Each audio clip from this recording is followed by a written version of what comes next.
जय गुरु जी। शुक्राना गुरु जी। सारी संगत को जय गुरु जी। ओम नमः शिवाय। शिव जी सदा सहाय। ओम नमः शिवाय। गुरु जी सदा सहाय।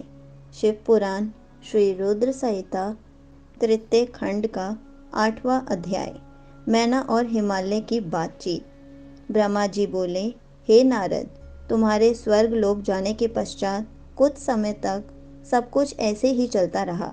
एक दिन मैना अपने पति हिमालय के पास गई और उन्हें प्रणाम कर उनसे कहने लगी, हे प्राणनाथ, उस दिन जब देवर्षि नारद हमारे यहाँ पधारे थे और पार्वती का हाथ देखकर उसके विषय में अनेक बातें बता गए हैं, तब मैंने उनकी बातों पर ध्यान दिया था।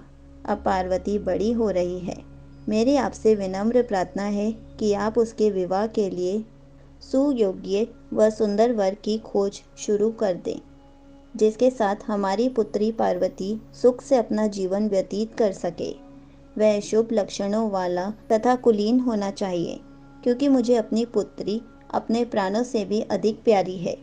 मैं सिर्फ पुत्री का सुख चाहती हूँ।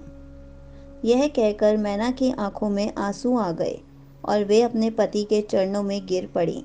तत्पश्चात हिमालय ने पत्नी मैना को प्रेम पूर्वक उठाया और उन्हें समझाने लगे। वे बोले, हे देवी, तुम व्यर्थ की चिंता त्याग दो। मुनि नारद की बात कभी झूठ नहीं हो सकती। यदि तुम पार्वती को सुखी देखना चाहती हो तो उसे भगवान शिव की तपस्या के लिए प्रेरित करो। यदि शिवजी प्रसन्न हो गए तो वे स्वयं ही पार्वती का पाणी ग्रहण कर लेंगे। तब सब कुछ शुभ ही होगा। सभी अनिष्ट और अशुभ लक्षणों का नाश होगा। भगवान शंकर सदा मंगलकारी हैं, इसलिए तुम पार्वती को शिवजी की कृपा दृष्टि प्राप्त करने के लिए तपस्या करने की शिक्षा दो। हिमालय की बात सुनकर मैना प्रसन्नता पूर्वक अपनी पुत्री पार्वती को तपस्या के लिए कहने उनके पास चली गई। संगत जी, यहीं पर शिव पुराण श्री रुद्र संहिता तृतीय खंड का 8वां अध्याय समाप्त होता है। जय गुरु जी। शुक्राना गुरु जी।